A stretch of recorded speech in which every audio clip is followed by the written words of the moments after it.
Hello everyone, welcome back to my channel maths classes by Seema Chaudhary.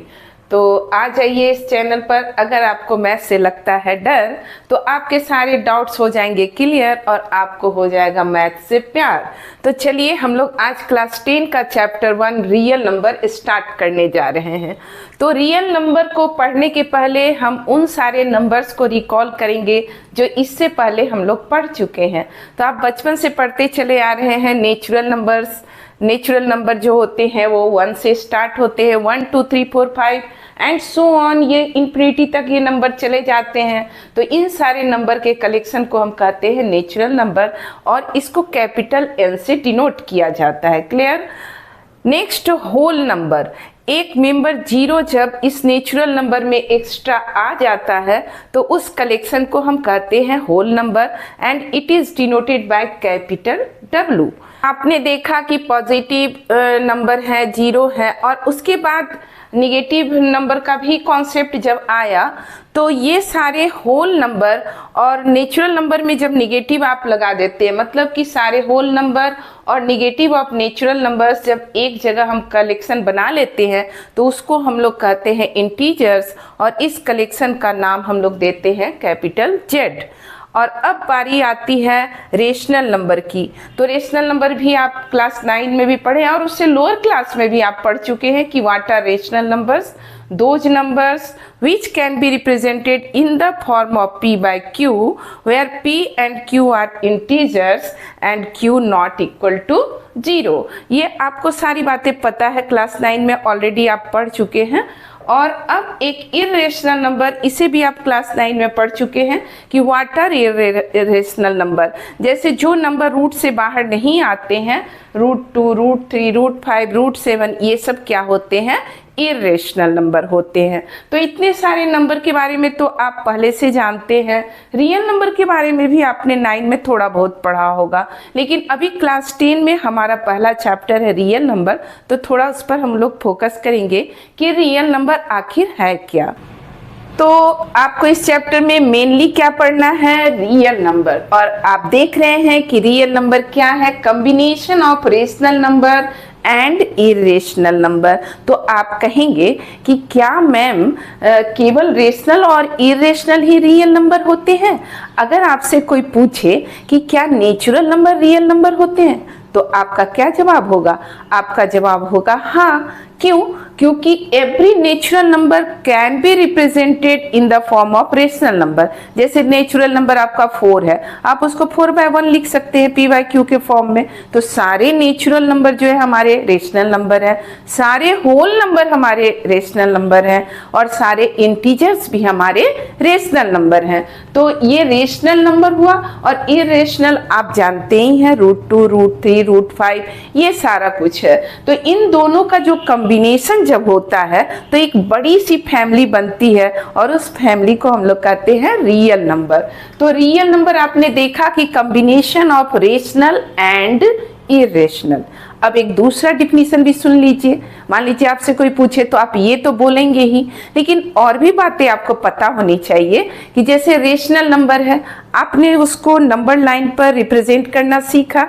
आपको मालूम है class 9 में बहुत सारे ऐसे क्वेश्चन थे कि represent 1/4 on number line, 4/7 on number line, -2/3। तो निगेटिव और पॉजिटिव रेशनल नंबर्स को आपने नंबर लाइन पर रिप्रेजेंट किया। और फिर आप रिकॉल कीजिए, ये बहुत ही इंपॉर्टेंट क्वेश्चन क्लास 9 का हुआ करता है कि रिप्रेजेंट √2, √3, √5 ऑन नंबर लाइन। आपको याद आ रहा होगा। तो आपने इसको भी नंबर लाइन पर रिप्रेजेंट किया है। इसका मतलब रियल नंबर में जितने भी नंबर हैं उसको नंबर लाइन पर रिप्रेजेंट किया जा सकता है। मतलब कि रियल नंबर किसको कह सकते हैं? A number which can be represented on number line. तो दो तरह की बातें रियल नंबर के बारे में आपको पता चली। एक तो ये कि रियल नंबर जो है वो कॉम्बिनेशन है रेशनल का और इरेशनल का, और दूसरा a number which can be represented on number line. तो ये बातें आपको रियल नंबर के बारे में क्लियर हो गई। तो मैं आपसे कुछ कहना चाहती हूँ कि ये जो चैप्टर 1 हम लोग पढ़ने जा रहे हैं रियल नंबर। तो अगर आपने बुक देखी होगी तो आपको लगता होगा कि ये भी कोई पढ़ने की चीज़ है, इतना इजी चीज़ आपको पढ़ना है, और इतना इजी चीज है तो फिर डर किस बात का है? आपके मन में जो डर है वो डर निकाल दीजिए, क्योंकि इतना जो सिलेबस है आपका 10 का वो डिलीटेड होते होते बहुत कम बचा रह गया है। पहले जब हम लोग पढ़ाते थे तो मोटी किताबें हुआ करती थी एनसीईआरटी की, तो कुछ दम भी हुआ करता था, तो 100 आउट ऑफ 100 लाने में थोड़ी मशक्कत करनी पड़ती थी। लेकिन अब का जो सिलेबस है, अगर आप थोड़ा सा मेहनत कीजिएगा तो आपको 100 आउट ऑफ 100 जरूर आ सकता है। पहले तो आप दिमाग से निकाल दीजिए कि मैथ एक मतलब हार्ड सब्जेक्ट है, क्योंकि वो हार्ड है ही नहीं। बस आप यहाँ पर देखिए और जो पढ़ाया जाए उसको 1-2 बार देख लीजिएगा तो आपको सारी बातें क्लियर हो जाएंगी। तो अभी हम लोग देख लिए कि रियल नंबर क्या है, तो रियल नंबर के बारे में आपको सारा कुछ पता चल गया। अब आगे हम लोग को पढ़ना है फंडामेंटल थ्योरम ऑफ अर्थमेटिक, और ये भी आप बचपन से जानते हैं, बस इसका एक नाम दे दिया गया है, तो अभी हम लोग उसको भी बताएंगे। लेकिन फंडामेंटल थ्योरम ऑफ अर्थमेटिक को जानने के पहले हम लोग प्राइम नंबर और कंपोजिट नंबर के बारे में थोड़ा सा रिकॉल करेंगे। हालांकि आपको पता है कि प्राइम नंबर क्या है and what are composite numbers, फिर भी हम लोग उसको थोड़ा सा रिकॉल करते हैं। तो आइए फंडामेंटल थ्योरम ऑफ अर्थमेटिक के बारे में जानने से पहले हम लोग प्राइम नंबर और कंपोजिट नंबर को डिस्कस कर लेते हैं। तो जैसा कि आप शुरू से पढ़ते चले आ रहे हैं कि प्राइम नंबर ऐसे रफली आप एग्जांपल देते हैं कि prime numbers which has only 2 factors, the number 1 number और जो नंबर है itself 1 and the number itself, only 2 factors जिसको होते हैं वो क्या होते हैं? Prime number. और कंपोजिट नंबर क्या है? जिसको मोर देन 2 फैक्टर्स होते हैं।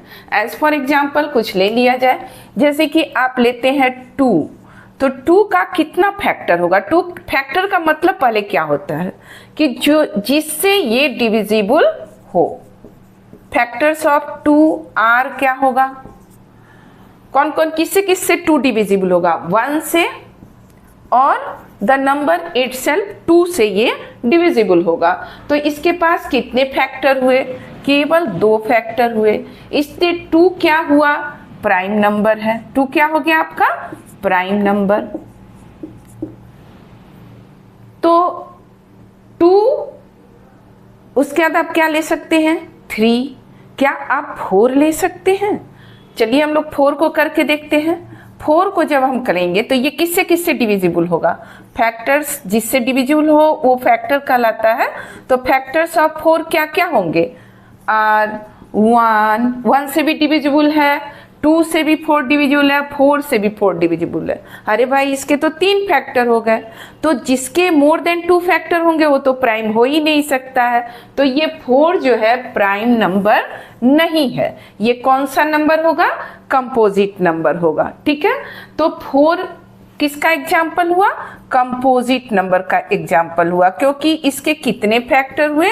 फैक्टर्स ऑफ 4 आर 1, 2 एंड 4, 3 हो गए इसके, तो ये कंपोजिट हो गया। तो अब आपको क्लियर हो गया होगा कि प्राइम नंबर क्या है और कंपोजिट नंबर क्या है। आप बहुत सारे एग्जाम्पल ले सकते हैं, जैसे आप यहाँ पर मान लीजिए 17 लेते हैं, तो 17 के कितने फैक्टर होंगे? क्या 17 और भी किसी से डिविजिबल होगा अपने और 1 के अलावा?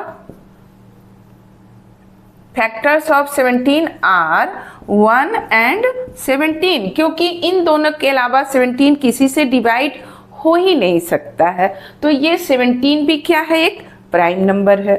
और यहाँ हम लोग 4 लिए, ऐसा बहुत सारा ले सकते हैं हम लोग, 6 ले सकते हैं, 9 ले सकते हैं, 10 ले सकते हैं, मतलब so many examples of composite numbers.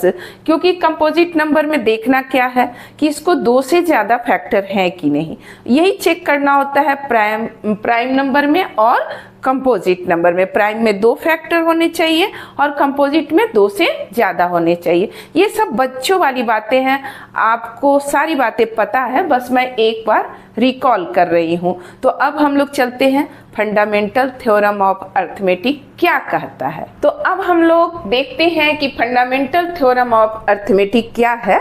ये लिखने के लिए भी आता है कभी कभी कि right the fundamental theorem of arithmetic, तो बच्चे डर जाते हैं कि इतना लंबा क्या याद करें, कैसे लिखें। तो हम लोग इसको समझेंगे कि ये आखिर है क्या, और जब आप समझ लेंगे तो ये बिल्कुल आसान हो जाएगा लिखना। तो चलिए थोड़ा सा इसको पढ़ते हैं। Every composite number can be expressed as a product of primes. तो आपको पता है कि सारे कंपोजिट नंबर को हम प्राइम के प्रोडक्ट के रूप में लिख सकते हैं। And this factorisation is unique apart from the order in which the prime factors occur. ये सब अभी आपको लग रहा होगा कि क्या है, तो पहले हम लोग कुछ समझ लेते हैं। कुछ चीज़ है जिसका आंसर आप जब देंगे, जब सोचेंगे, तो आपको सब क्लियर हो जाएगा। तो एक एग्जाम्पल हम लोग लेते हैं। एक नंबर है यहाँ पर 36, हमने लिया 36, कुछ भी आप ले सकते हैं, 45, 54, 27, वो आपकी मर्जी है कि आप क्या लेना चाहते हैं। 12 भी ले सकते हैं। तो हमने लिया 36, ठीक है। तो 36 को हमको क्या करना है, प्राइम में फैक्टराइज करना है। तो चलिए करते हैं 36 को। तो कैसे होगा, आप बोलेंगे बिल्कुल इजी है मैम, इसमें तो कुछ है ही नहीं। तो चलिए जब कुछ है ही नहीं तो कर ही लीजिए। तो ये हो गया हमारा प्राइम में फैक्टराइज। तो आप क्या लिखेंगे, 36 is equal to 2 into 2 into 3 into 3। ये तो आप बचपन से पढ़ते चले आ रहे हैं, वेरी सिंपल। लेकिन यहाँ समझना क्या है, अब मैं आपसे कहूँ कि नहीं, इसको मैं ऐसे नहीं लिखूंगी, इसको मैं लिखना चाह रही हूँ 2 इंटू 3 इंटू 3 इंटू 2। आप कहेंगे आपकी मर्जी, लेकिन क्या प्रोडक्ट चेंज हो जाएगा? तो करते हैं, 2 3 जा 6, 3 जा 18, 2 जा 36। प्रोडक्ट हमारा ऑलवेज 36 ही है। आप कहेंगे नहीं, अब इसको दूसरे ढंग से लिखा जाए, 3 इंटू 3 इंटू 2 इंटू 2। बताइए प्रोडक्ट क्या होगा, 9 4 जा 36, फिर आ रहा है 36। तो आप जो इसका प्राइम फैक्टर है उसको चाहे कैसे भी अरेंज करें, 2 को पहले लिखे, 3 को बाद में लिखे, 3 को बीच में लिखे, बाद में लिखे, उससे प्रोडक्ट पर कोई फर्क नहीं पड़ता है। तो वही इसका कहना है कि ये जो फैक्टराइजेशन है ये हमारा यूनिक है। यूनिक का मतलब कि जब भी 36 को आप प्राइम में फैक्टराइज करेंगे तो आपको 2 2 और 2 3 ही मिलेंगे। क्या इसमें 5 आ जाएगा? नहीं आएगा। चाहे दुनिया इधर की उधर हो जाए, 36 का जो फैक्टराइजेशन आप प्राइम में करेंगे वो ऑलवेज यही 2 2 और 2 3 ही दिखेगा, चाहे उसको हम कैसे भी अरेंज करें। यहाँ भी 2 3 है और 2 2 है, यहाँ भी 2 3 है, 2 2 है। तो यही हमेशा रहेगा अपार्ट फ्रॉम द ऑर्डर। उसका ऑर्डर क्या है उससे कोई फर्क नहीं पड़ता है। तो अब एक बार और सीख लेते हैं, देख लेते हैं कि कंपोजिट नंबर को क्या करना है, प्राइम नंबर के प्रोडक्ट के रूप में लिखना है। पहला लाइन आप समझ गए, every composite number can be expressed as a product of prime number. ये आपको समझ में आ गया। इसके बाद ये लिखता है कि and this factorisation is unique. Very good, आपने देख ही लिया कि ये फैक्टराइजेशन जो होता है यूनिक होता है, इसमें इन चारों के अलावा कोई पांचवा नहीं आ सकता है। तो ये यूनिक हो गया। अब आप कहेंगे कि इसको तो हमने 3 मेथड से लिखा, तो ये यूनिक कैसे है? तो चाहे आप 3 मेथड से लिखें, 4 मेथड से लिखें, उसका प्रोडक्ट ऑलवेज 36 ही आ रहा है। इसका मतलब कि इसका चाहे ऑर्डर कुछ भी हो, उस ऑर्डर से कोई लेना देना नहीं है। आप कैसे भी लिख सकते हैं, आप फ्री हैं उसको लिखने के लिए। तो उससे ये नहीं होगा कि ये अलग अलग तरीका है, ये सारा एक ही चीज है। तो apart from the order in which the prime factors occur, prime factor चाहे किसी भी ऑर्डर में यहाँ हो, उससे कोई फर्क नहीं होता है। ये जो फैक्टराइजेशन होता है वो यूनिक होता है।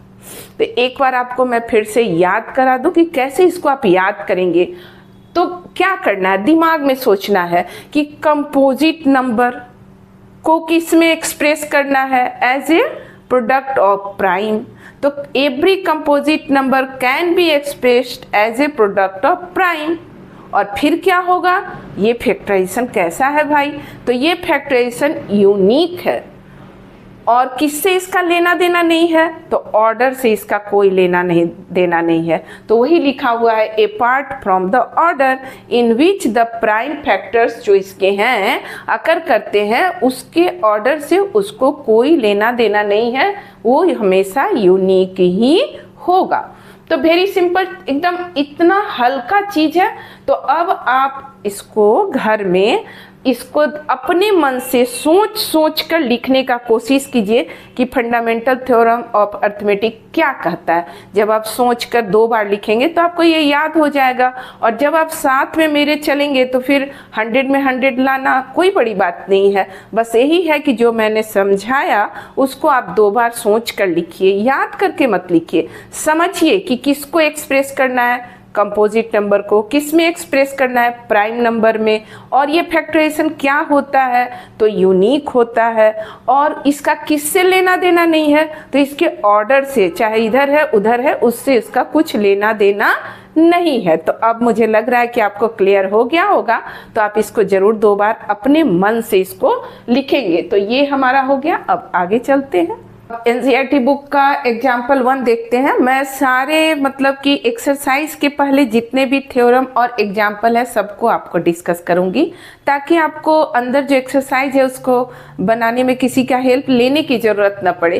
तो पहले हम लोग उसका जो एक्सरसाइज है उसके पहले जो कुछ भी है उसको डिस्कस करेंगे। तो अभी हमने फंडामेंटल थ्योरम ऑफ अर्थमेटिक पढ़ा, और अब एग्जाम्पल 1 देखिएगा, आपकी बुक में है, जिसमें लिखा है Consider the number 4 to the power n where n is a natural number. Check whether there is any value of n for which 4 to the power n ends with the digit 0। पहले तो question ही समझने में बहुत बच्चों को बहुत दिक्कत होती है कि क्या है, क्या कह रहा है। तो आपको इसमें है कुछ नहीं, अगर मैं समझा दूंगी तो आपका अरे यही था, इस क्वेश्चन में इतना इजी था, फिर हम लोग इतना टेंशन क्यों ले रहे थे। तो बस इस क्वेश्चन को समझना है कि ये कह क्या रहा है। तो इस पर 4 to the power n की जगह अगर 6 to the power n दे दे, कुछ भी दे दे, तो आप बना सकते हैं। पहले समझिए तो कि क्वेश्चन क्या कर रहा है। तो चलिए हम लोग देखते हैं क्या लिखा है। 4 to the power n, यहाँ दिया है कि 4 to the power n कोई नंबर है, जहां n क्या है, देखिए n जो है वो एक नेचुरल नंबर है, ठीक है। n जो है एक नेचुरल नंबर है, यानी हमको 4 का पावर 1 2 3 4 एंड सो ऑन कुछ भी ले सकते हैं, नेचुरल नंबर लेना है। तो बोल रहा है कि अगर आप n के जगह कोई नेचुरल नंबर रखेंगे तो क्या उसका जो प्रोडक्ट आएगा उसके लास्ट में 0 होगा। तो चलिए पहले हम लोग एग्जाम्पल से चेक करते हैं कि मान लीजिए कि n के जगह हम रखे, यहाँ n के जगह रखते हैं 2, n अगर लिए 2 तो यहाँ क्या हो जाएगा, 4 का पावर 2 हो जाएगा। n के जगह क्या रखेंगे हम लोग, 2 रखेंगे, और ये क्या हो जाएगा 4 into 4 यानी कि 16। तो ये जो बोलता है कि एंड्स विद द डिजिट 0, उसका मतलब है कि ये जो एंड वाला डिजिट है ये 0 होना चाहिए। तो क्या 0 है, नहीं। आप कहिएगा मैम यहाँ तो 6 आ रहा है, 0 आ ही नहीं रहा है। तो चलिए कुछ और ढूंढते हैं, कोई नेचुरल नंबर क्या ऐसा है जिसको रखने से हमारा जो प्रोडक्ट है उसका एंड जो है वो 0 से हो। तो चलिए, क्या आप क्या चाहते हैं, आप कुछ भी हम लोग ले सकते हैं, 4 का पावर 3, 5, मतलब ज़्यादा बड़ा हो जाएगा थोड़ा। लेकिन चलिए देखते हैं, अगर मान लीजिए 4 का पावर 5 रखे तो क्या होगा, 4 इंटू 4 इंटू 4 इंटू 4 इंटू 4, तो कितना हो गया 16 इंटू 64, जो कितना होगा आपको, जब आप इसको करेंगे मल्टीप्लाई तो आपको दिख रहा है कि ये जो आएगा उसके लास्ट में हमारा 4 होगा। इंटू करके इतना तो आप निकाल ही सकते हैं कि 6 है लास्ट में, यहाँ 4 है तो 6 4 जा 24, यानी कि हमारा एंड होगा 4 से। तो कितना आ रहा है 4 2 10, ठीक है।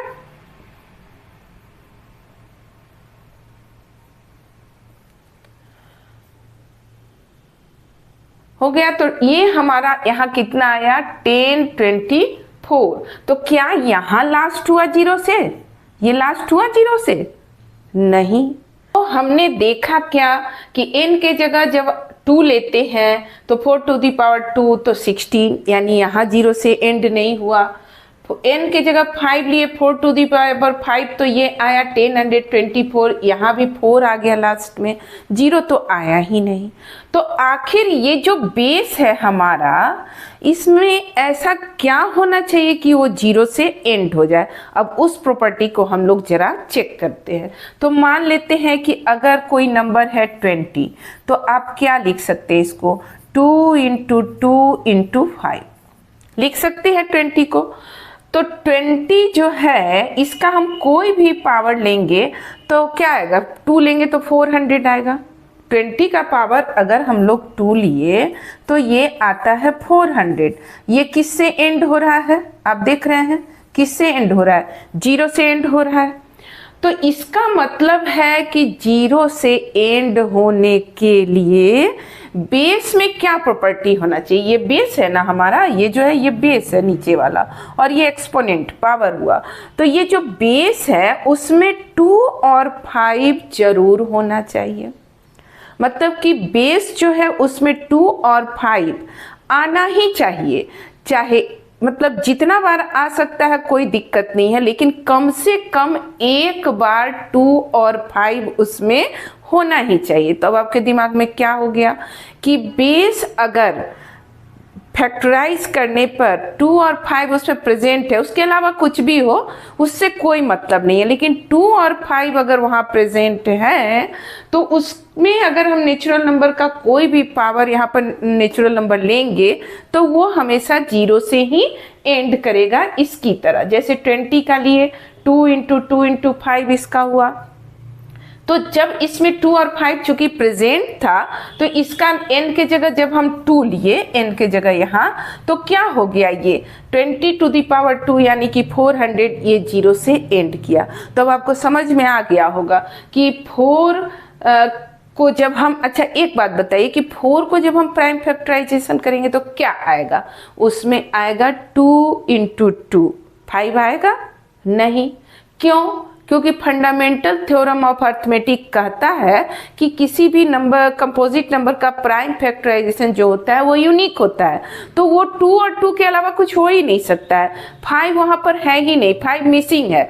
तो 5 मिसिंग है, इसलिए हम इसका चाहे कितना भी n का वैल्यू ले लें, ये कभी भी 0 से एंड नहीं करेगा। ये बात क्लियर हुई कि नहीं आपको, कि 4 टू दी पावर n क्यों नहीं कर रहा है 0 से एंड, क्योंकि 4 के प्राइम फैक्टराइजेशन में 5 है ही नहीं।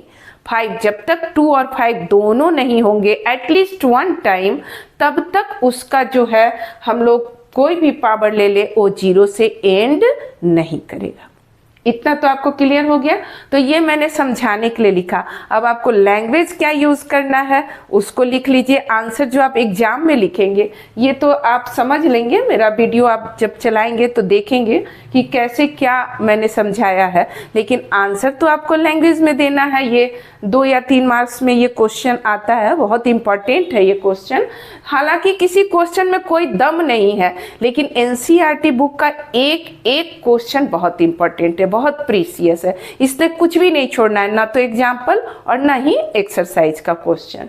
तो चलिए अब लैंग्वेज हम लोग लिख लेते हैं। तो एग्जाम में जब आपको आएगा तो क्या लिखना है वो आप देख लें। मतलब उसको भी लिखने के लिए आपको ज़्यादा परेशान होने की ज़रूरत नहीं है। यहाँ कह रहा है कि check whether there is any value of n for which 4 to the power n ends with the digit 0। तो आपने देखा कि वो तो होता ही नहीं है, तो आप केवल यही लिखेंगे कि नो। यहाँ क्या लिखेंगे, वेदर के बाद यहाँ लिख देंगे नो, नो लिख दिए। उसके बाद लिखेंगे कि no natural value of n for which 4 to the power n, जैसे जैसे यहाँ लिखा है, no natural value n for which 4 to the power n can ends with the digit 0। इसमें है ही नहीं कोई नेचुरल नंबर जिसको आप जब 4 के पावर में डालेंगे तो वो 0 से एंड होगा। अब हम लोग अभी जो पढ़े कि आखिर क्यों नहीं होगा उसको लिख लेते हैं। तो जब आप 4 का प्राइम फैक्टराइजेशन करेंगे तो क्या आएगा, 2 इंटू 2। 5 यहाँ आया नहीं आया, तो आप क्या लिखेंगे, 5 is missing in the prime factorisation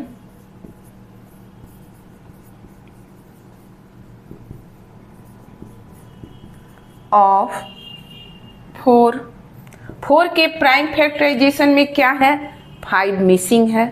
और फिर क्या लिखेंगे कि 0 से एंड होने के लिए एटलीस्ट 2 और 5 उसमें होना चाहिए। A number ending with 0 will contain 2 into 5 at least 1 time. एक बार 2 और 5 उसमें जरूर होना चाहिए।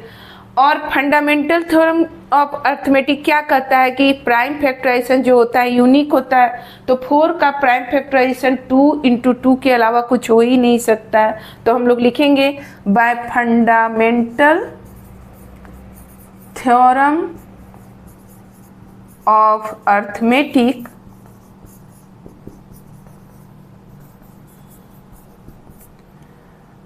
Factorisation is, prime factorization is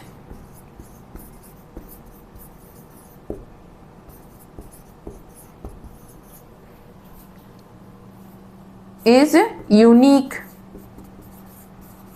इसलिए क्या उसके होने के चांसेस हैं एंड करने के, तो वही हम लोग शुरू में ही लिख दिए हैं कि ये नेवर एंड विथ 0। तो लास्ट में भी आप लिख सकते हैं कि so 4 to the power n, therefore 4 to the power n can never end with the digit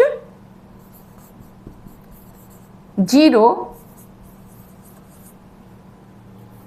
with the digit 0 for any value of n। n तो नेचुरल नंबर है, आपको पता है, तो इसमें कुछ नहीं करना है। आप एक बार फिर से समझ लीजिए कि जो दिया रहे, यहाँ 4 दिया है तो आप 2 इंटू 2 लिखे, 6 दिया रहेगा तो आप क्या लिखेंगे, 2 इंटू 3। लेकिन जब आप 6 लिखेंगे, 2 इंटू 3 लिखेंगे तो भी 5 नहीं आएगा। तो जो कुछ भी ऐसा लिखेंगे जिसके प्राइम फैक्टराइजेशन में 5 नहीं आएगा तो आपको लिख देना है कि उसका 0 से एंड कभी होगा ही नहीं।